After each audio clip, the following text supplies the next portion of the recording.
This is Ms.CarminaReads Live.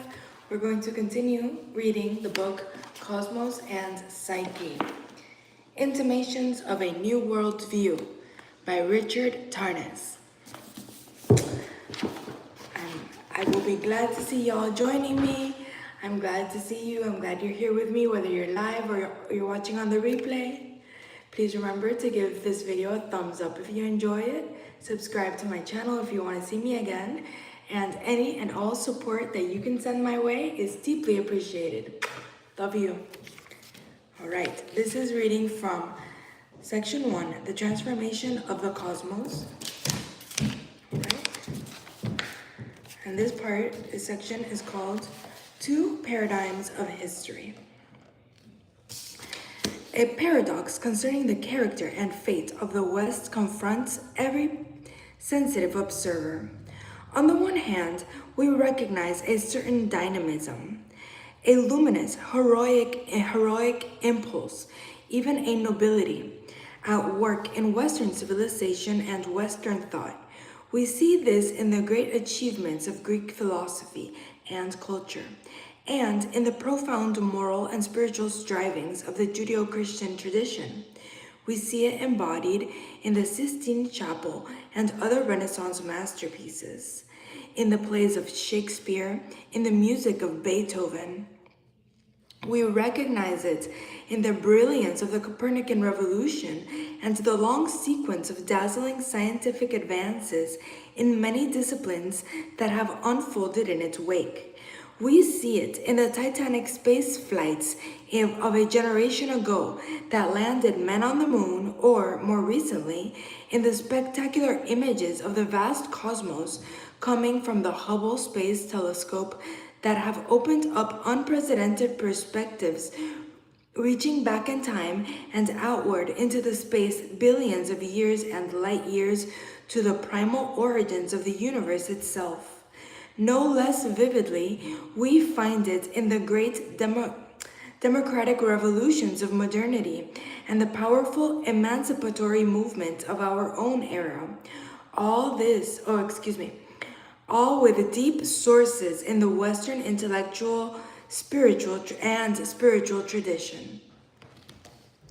Yet, at the same time, if we attempt to perceive a larger reality beyond the conventional heroic narrative, we cannot fail to recognize the shadow of this great luminosity. The same cultural tradition and historical trajectory that brought forth such noble achievements has also caused immense suffering and loss for many other cultures and people, for many people within the Western culture itself, and for many other forms of life on Earth. Moreover, the West has played the central role in bringing about a steadily growing and seemingly inexorable crisis, one of multidimensional complexity, affecting all aspects of life from the ecological and economic to the psychological and spiritual. To say that our global civilization is becoming dysfunctional scarcely conveys the gravity of the situation. For many forms of life on Earth, catastrophe has already begun, as our planet undergoes the most massive extinction of species since the demise of the dinosaurs. How can we make sense of this tremendous paradox in the character and meaning of the West? Hey, Project Run. Thank you. Did you send me a gift? Thank you.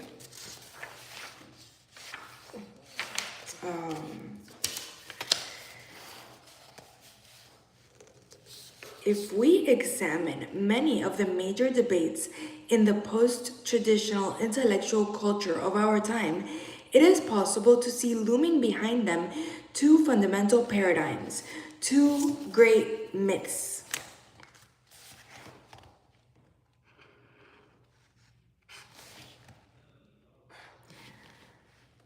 Diametrically opposite in character concerning human history and the evolution of human consciousness. As genuine myths, these underlying paradigms represent not merely illusory beliefs of arbitrary collective fantasies, naive delusions contrary to fact, but rather those enduring archetypal structures of meaning that so profoundly inform our cultural psyche and shape our beliefs that they constitute the very means through which we constitute something as fact. They invisibly constellate our vision. They filter and reveal our data, structure our imagination, permeate our ways of knowing and acting. The first paradigm, familiar to all of us from our education, describes human history and the evolution of human consciousness as an epic narrative of human progress.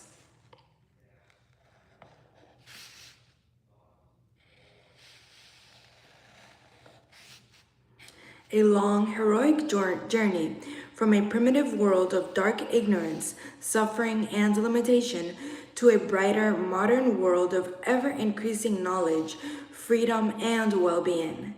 This great trajectory of progress is seen as having been made possible by the sustained development of human reason and, above all, by the emergence of the modern mind. This view informs much, perhaps most, of what we see and hear on the subject and is easily recognized whenever we encounter a book or program with a title such as the Ascent of Man, The Discoverers, Man's Conquest of Space, or the like. The direction of history is seen onward and upward. Humanity is typically personified as man, anthropos, homo, l'uomo, home, el hombre, člověk, der Mensch, and imaged, at least implicitly, as a masculine hero. Odysseus. I just saw the Odyssey yesterday. Odysseus is the modern man. Where is he? As a masculine hero, rising above the constraints of nature and tradition, exploring the great cosmos, mastering his environment, determining his own destiny, restless, bold, brilliantly innovative, ceaselessly pressing forward with his intelligence and will, breaking out of the structures and limits of the past, ascending to ever higher levels of development, forever seeking greater freedom, new horizons, discovering ever wider arenas for self-realization.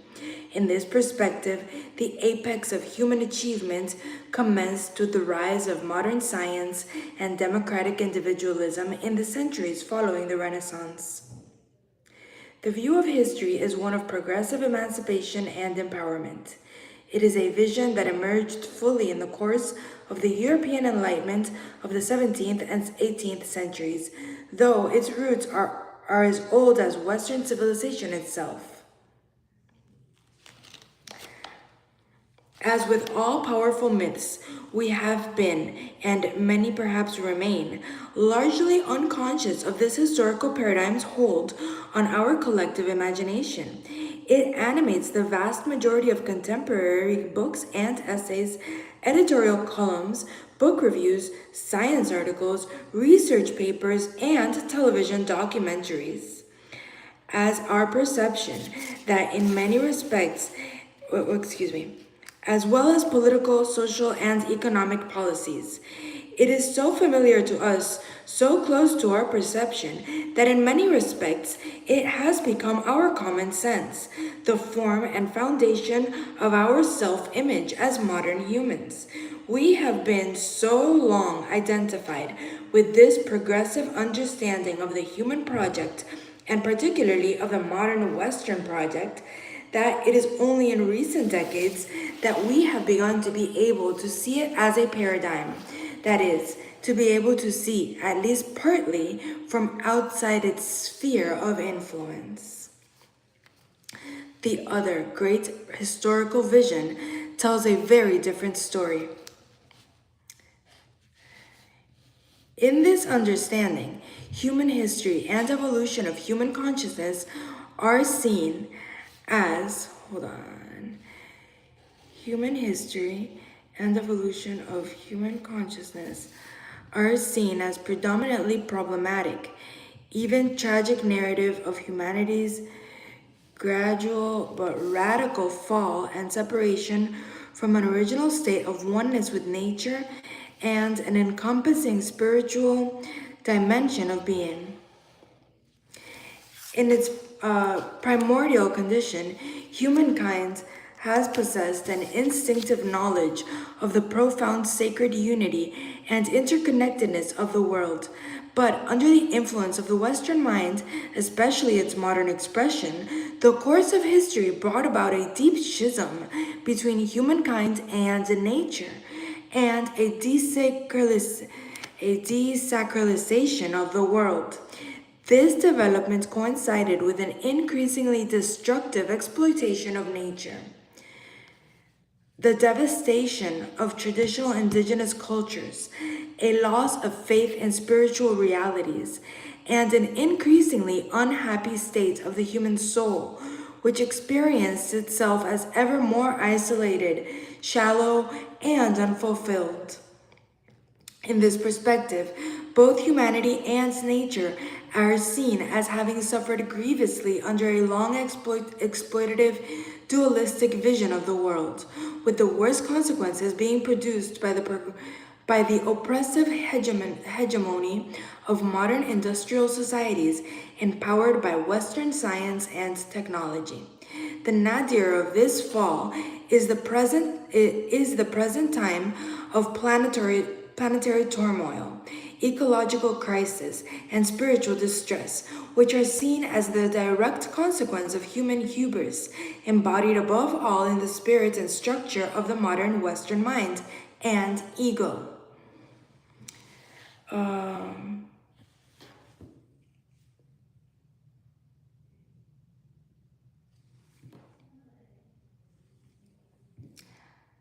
This second historical perspective reveals a progressive impoverishment of human life and the human spirit, a fragmentation of original unities, a ruinous destruction of the sacred community of being.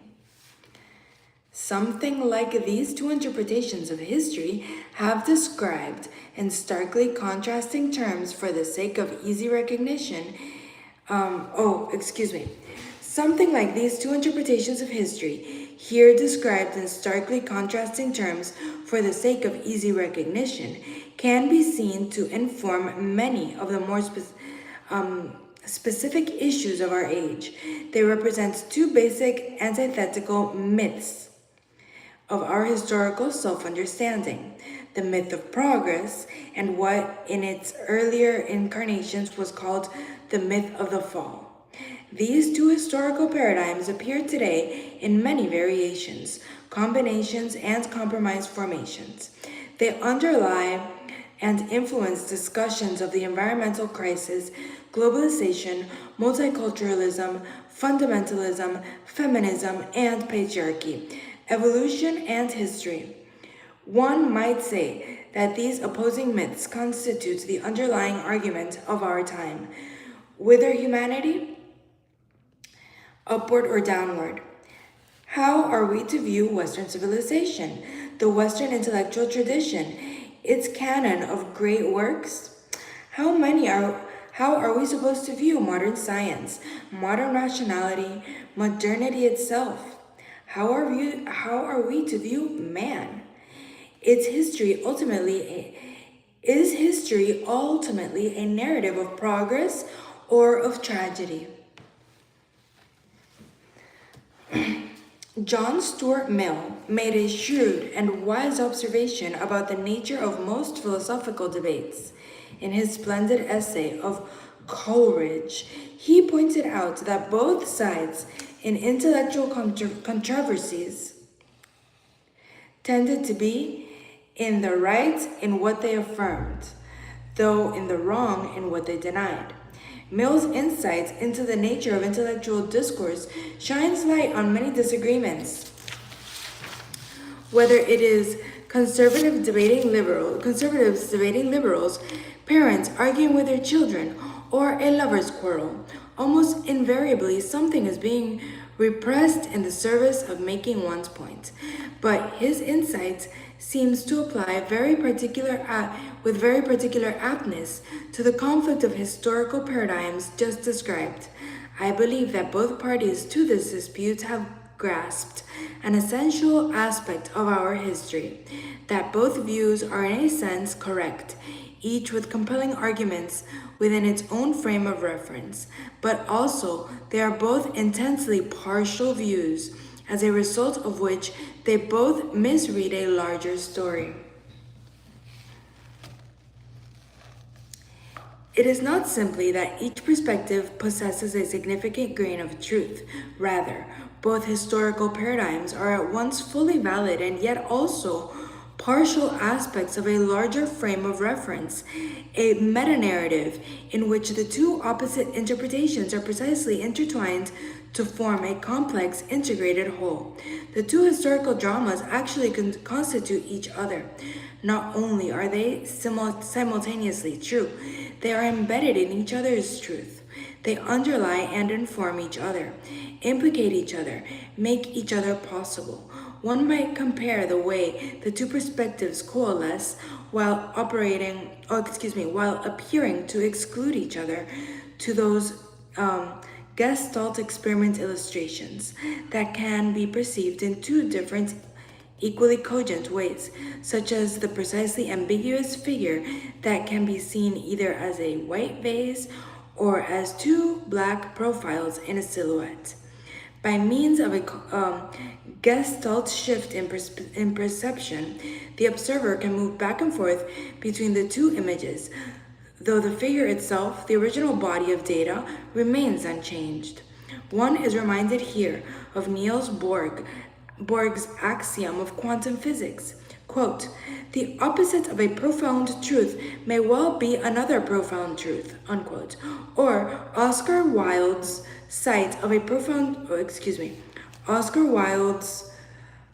quote, "A truth in art is that whose contradictory is also true," unquote. What is difficult, of course, is to see both images, both truths, simultaneously, to suppress nothing, to remain open to the paradox, to maintain the tension of opposites. Wisdom, like compassion, often seems to require of us that we hold multiple realities in our consciousness at once. This may be the task we must begin to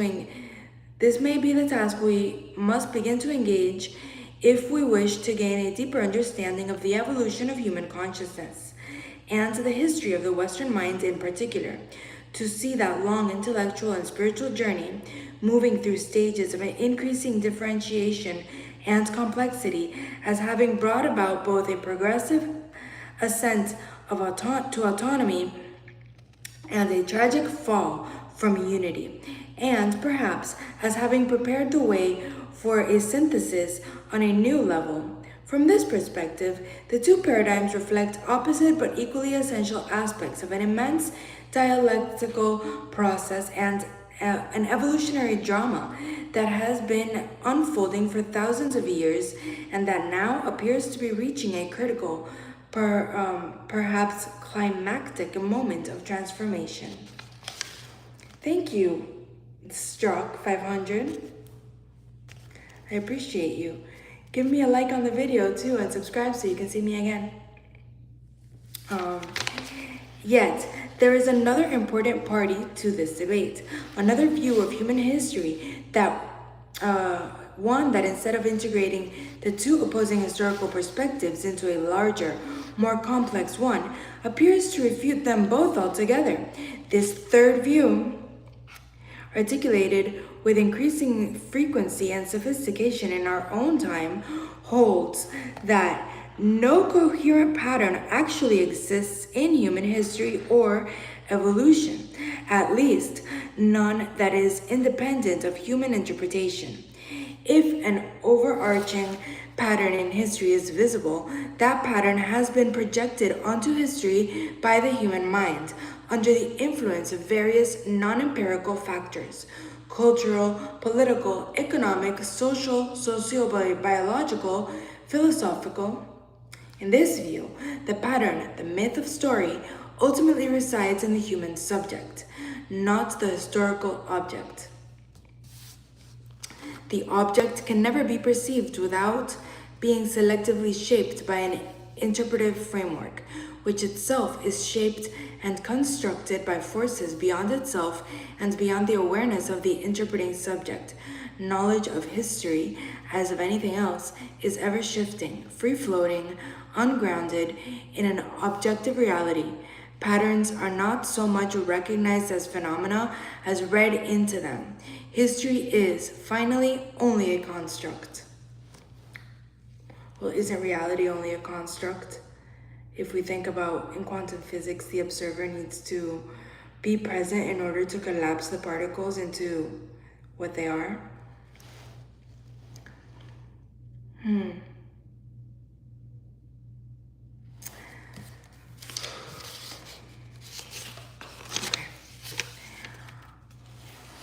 On the one hand, this robust skepticism that pervades much of our postmodern thought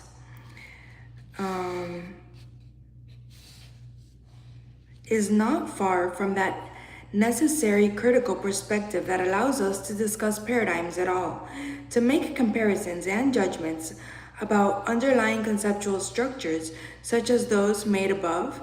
Its recognition of the radically interpretive factor in all human experience and knowledge is understanding that we are always seeing by means of myth and theories, that our experience and knowledge are always patterned and even constituted by various changing and a priori and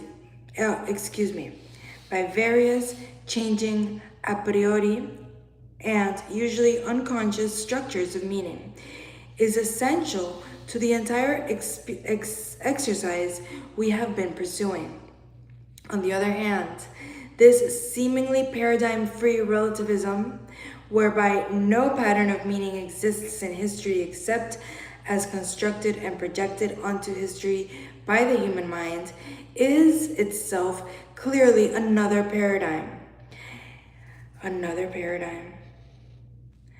It recognizes that we always see by means of myth and interpretive categories, but fails to apply that recognition consistently to itself. It excels in seeing through what perhaps has not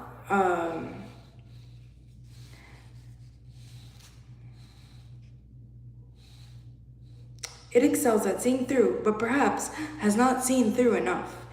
In one sense, this form of the postmodern vision may be best understood as a direct outgrowth, possibly an inevitable one, of the progressive modern mind in its ever-deepening critical reflexivity, questioning, subjecting, striving for emancipation through critical awareness, reaching here in its most extreme development what is essentially a stage of advanced self-destruction.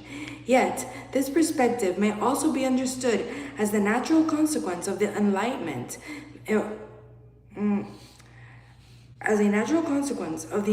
vision, beginning to encounter its own shadow, the darkly problematic narrative articulated by its opposing historical paradigm, and being challenged and reshaped by that encounter. For just this reason, the destructive postmodern perspective may represent a crucial element in the unfolding of a new and more comprehensive understanding. There is a deep truth in this view, though it too may also be a deeply partial truth, an essential aspect of a much larger, more embracing, and still more richly complex vision. The postmodern mind may eventually be seen as having constituted a necessary transitional stage between epochs, a period of dissolving and opening between larger, sustained cultural paradigms. To begin to explore how all this might be so, and to understand better the historical and philosophical context for the perspective introduced in this book, let us take a more precise look at the basic nature of the modern worldview.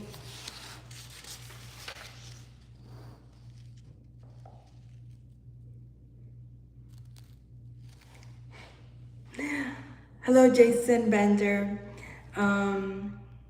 If you're from Eden, Wisconsin, shout out to Eden, Wisconsin. We're in California here. I am not a history teacher. I am a reading teacher, but we read about everything here.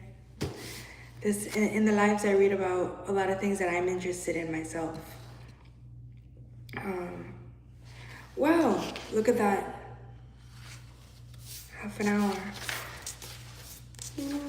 I don't think I have time to start and finish reading the next section.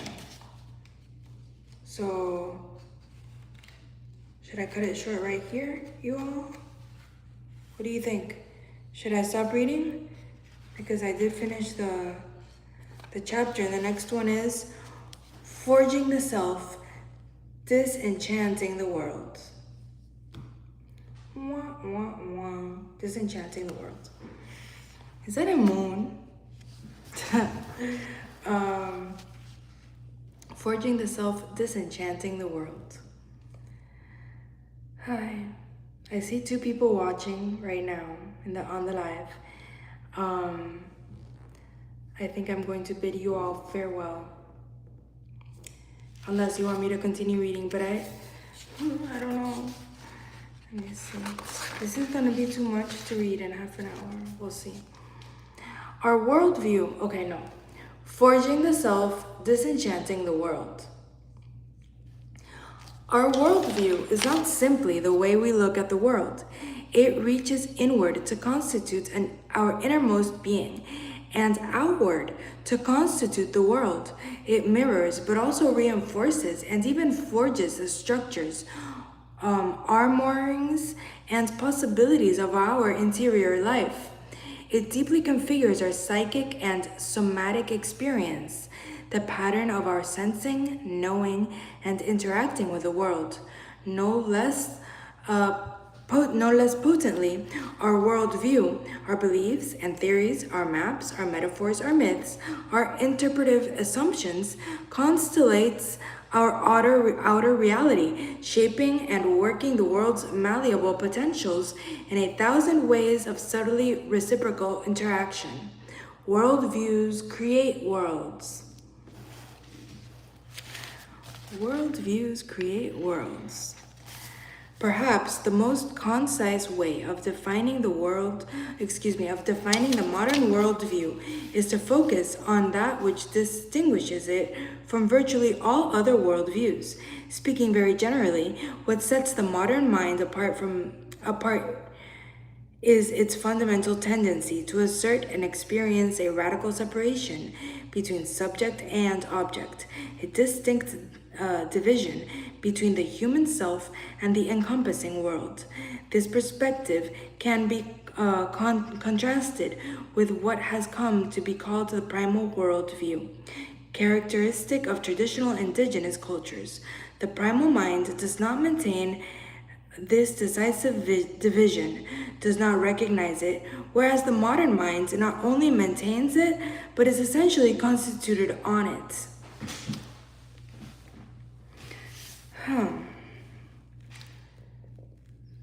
Well, speaking very generally, fundamentally tendencies are what sets the modern mind apart is its fundamental tendency to assert and experience a radical separation between subject and object, a distinct division between the human self and the encompassing world. Okay. The primal human being perceives the surrounding natural world as permeated with meaning, meaning whose significance is at once human and cosmic. Spirits are seen in the forest, presences are felt in the wind and the ocean, the river, the mountain. Meaning is recognized in the flight of two eagles across the horizon, in the conjunction of two planets in the heavens, in the unfolding cycles of the moon and sun. The primal world is ensouled. It communicates and has purposes. It is pregnant with signs and symbols, implications and intentions. The world is animated by the same psychological resonant realities that human beings experience within themselves. The continuity extends from the interior world of the human to the world outside.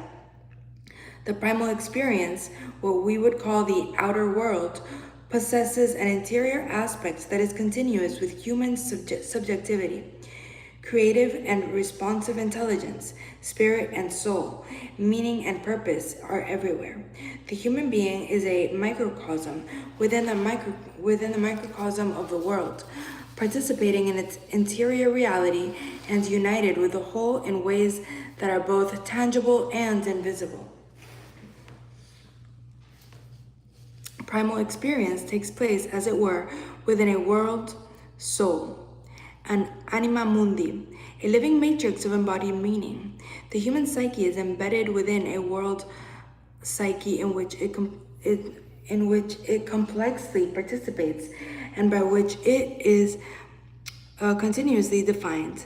The workings of that anima mundi in all its flux and diversity are articulated through a language that is mythic and numinous. Because the world is understood as speaking a symbolic language, direct communication of meaning and purpose from world to human can occur. The many particulars of the empirical world are all endowed with symbolic archetypal significance, and that significance flows between inner and outer, between self and world.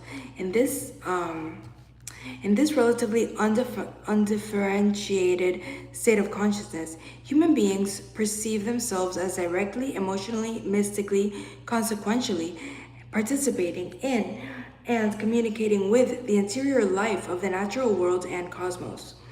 To be more precise, this participation mystique involves a complex sense of direct inner participation, not only of human beings in the world, but also of human beings in the divine powers through ritual, and the divine powers in the world by virtue of their eminent and transformative presence. The participation of multi-directional and multi-dimensional, pervasive and encompassing. By contrast, the modern mind experiences a fundamental division between a subjective human self and an objective external world. Apart from the human being, the cosmos is seen as entirely impersonal and unconscious. Whatever beauty and value that human beings may perceive in the universe is in itself mere matter in motion, mechanistic and purposeless, ruled by chance and necessity. It is altogether indifferent to human consciousness and values. The world outside the human being lacks conscious intelligence. It lacks interiority, and it lacks intrinsic meaning and purpose. For these are human realities, and the modern mind believes that to project what is human onto non-human is a basic epistemological fallacy. The world is devoid of any meaning that does not derive ultimately from human consciousness. From the modern perspective, the primal person conflates and confuses inner and outer, thus lives in a state of continuous magical delusion. In an anthropomorphically distorted world, a world spaciously filled with the human psyche's own subjective meaning. For the modern mind, the only source of meaning in the universe is human consciousness. That's quite human-centric, isn't it?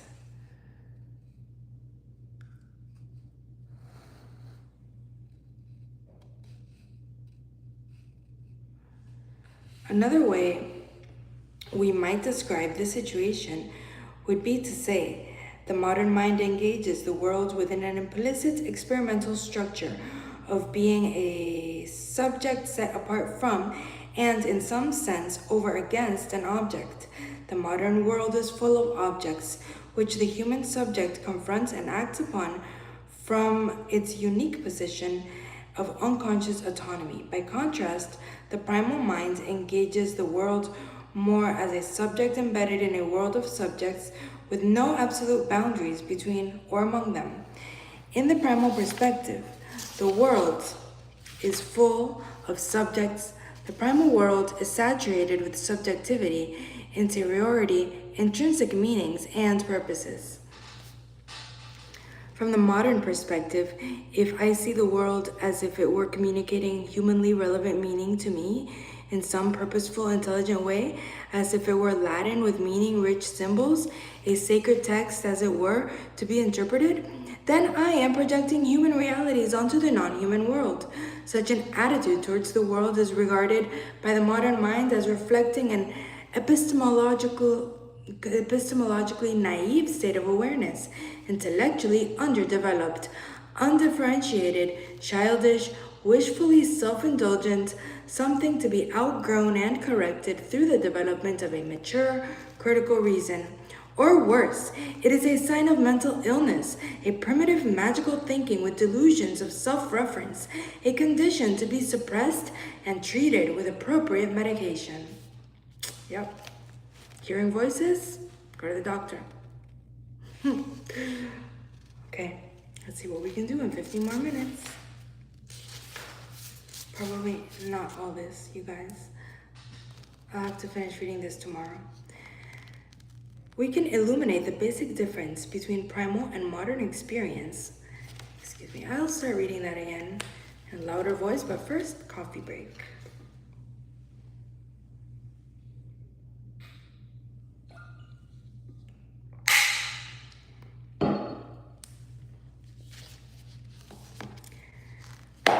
We can illustrate the basic difference between primal and modern experience with a simple diagram, figure 1, in which the inner circle representing the primal self has a porous boundary suggesting its radical permeability and embeddedness with respect to the world, while the inner circle represents the modern self representing the modern self is formed by a solid line, suggesting the modern experience of a sharp distinction and dichotomy between subject and object, inner and outer. In the primal mind, the shaded area representing the presence of conscious intelligence and interiority, the source of meaning and purpose, passes without distinction through the entire self and world complex. In the modern mind, the shaded area is located exclusively within the boundary of the self. So let's look at this image. This is the image that they are describing. Right here, this diagram. Where here it says primal worldview with the world and the self circled by, circled by a dotted line. And this one is the modern worldview, where the world and then the self is circled by a solid line. All right? The systematic recognition that the exclusive source of meaning and purpose in the world is the human mind, and that it is a fundamental fallacy to project what is human onto the non-human, is one of the most basic presuppositions. And what say you about AI and robots and humanoid robots? If projecting, if it is a fundamental fallacy to project what is human onto the non-human, I think, what do you think? Is one of the most basic presumptions, perhaps the basic presumption of modern scientific method. Modern science seeks to observe rigor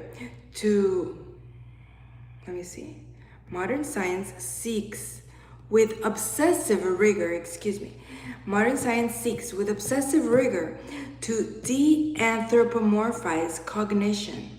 Facts are out there. Meanings come from in here.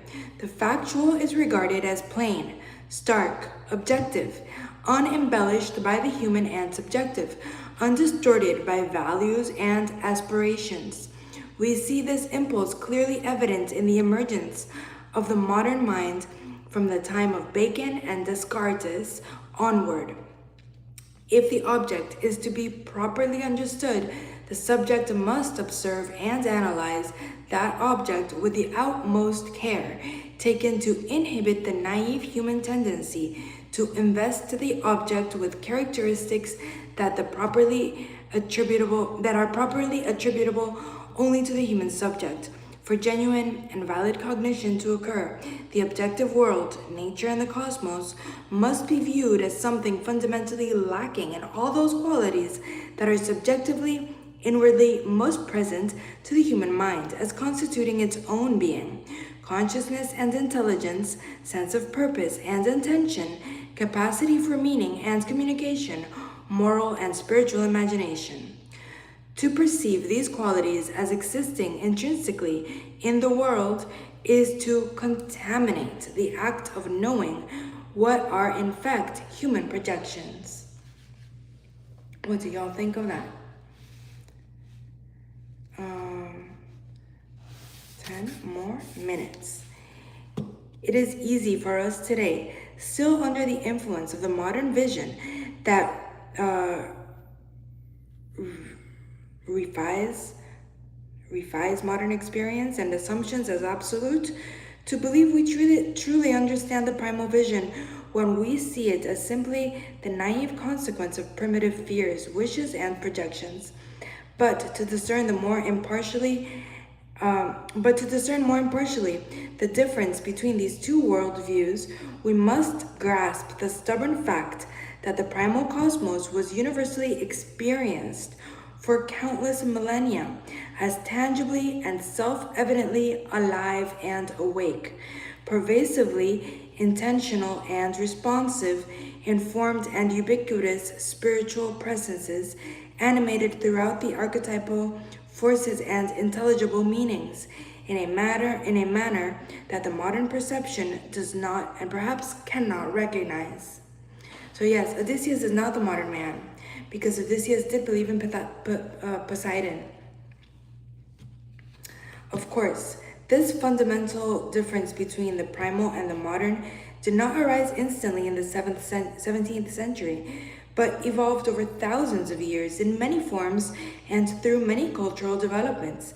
Not just modernity, but the entire human project can be seen as impelling the gradual differentiation between self and world. An emergent distinction between subject and object seems to have been present already at the very birth of Homo sapiens. Excuse me. With its novel capacity and impulse to consciously plan rather than act automatically on instinct, to rely on one's own wits and will to make one's way in the world, to manipulate and control nature rather than be so embedded in it as to be its passive subject. As soon as our species first developed linguistic symbolization, we began to differentiate ourselves further from the world, objectifying our experience in ways that could articulate the world's acting on us and our acting on the world. As soon as we first used the tool, we began to act as a subject vis-a-vis an object. All the epochal advances in human evolution, bipedalism and upright posture, the larger and more complex brain, the making of tools, the control of fire, the development of hunting and gathering societies, the division of labor, the domestication of plants and animals, the formation of settled communities, and then large urban centers, the increasingly complex and hierarchical social organization, the evolving capacities of linguistic, religious, and artistic symbolization, the emergence of the earliest forms of science and philosophy. All these both reflected and impelled new stages in the progressive differentiation of the human self from the encompassing world. A memorable image at the beginning of Kubrick's film 2001: A Space Odyssey captures one aspect of this larger coherence in the vector of the human epic. In the opening sequence entitled The Dawn of Man, a proto-human primate has just made the primordial discovery of using a tool for the first time, successfully employing a large bone as a weapon in a life and death struggle. In the ecstasy of that discovery, he hits the bone over and over again on a rock, on which it eventually shatters and, soaring high into the air, metamorphoses in slow motion into an orbiting space satellite at the turn of the 21st century. All right, I need a water break, excuse me. Welcome to everybody that's joining me now or that has joined me while I was reading.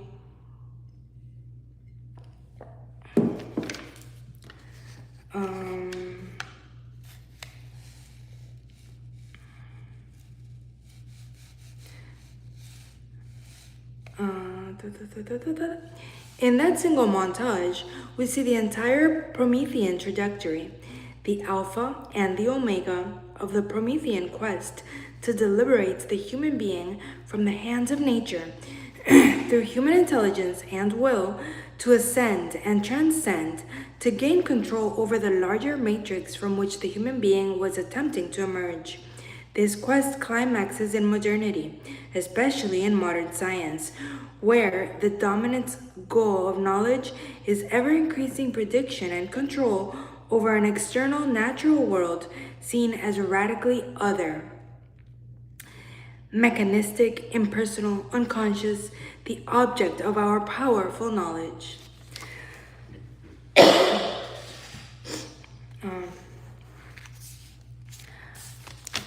From the time of Bacon and Descartes, Hobbes and Locke, and more pervasively in the aftermath of the Enlightenment, the modern understanding is gradually so transformed that the world is no longer seen as a locus of pre-given meanings and purposes, as had been true not only in the immemorial primal vision, but also for the ancient Greeks, medieval scholastics, and Renaissance humanists. With the full ascension of the modern mind, the world is no longer informed by numinous powers, gods and goddesses, archetypal ideas, or sacred ends. It no longer embodies a cosmic order of meaning and purposes with which the human self seeks to be aligned. Rather, the world is viewed as a neutral domain of contingent facts and potential means to our secular purposes. In Max Weber's famous term of the beginning of the 20th century, which developed Schiller's insight of a century earlier, the modern world is disenchanted and sobered. It has been voided of any spiritual, symbolic, or expressive dimension that provides a cosmic order in which human existence finds its ground of meaning and purpose. Instead, the world is viewed entirely in terms of natural facts, the detached, rational understanding of which will give the human being an unprecedented capacity to calculate, control, and manipulate the world. Oh, I wish you would cook for me, Josh McGuckian. That would be nice. Thank you for offering. Okay, I have 2 minutes left. 2 minutes left before I need to return to work. I guess we will finish this chapter and start the next one tomorrow. Tomorrow, ooh, this is a long chapter. Yo, how about I finish this chapter when I get home today? Tomorrow we can read that other chapter, which is pretty long. And I might have to split it in two parts. Like read it today, tomorrow at work and at home. So I think my reading for today at work is done. I will try to come back once I get home and finish this chapter. How about that? All right, I'll see you later, readers and scholars. Thank you for joining me. I hope you're liking the book. Let me know what you think. Let me know if you are also, well, I saw the Odyssey yesterday, so that's why I'm thinking of Odysseus. What do you think? Is Homer's Odyssey part of the modern man, or is it not? The modern worldview. I love you, readers and scholars. Stay safe. I'll see you again soon. Hopefully later. When I get home, should be 6 p.m. Western Standard Time or Pacific Time. 6 p.m. Pacific and 9 Eastern. All right. Hopefully I'll see y'all again on the replay or on the live. Love you. Stay safe.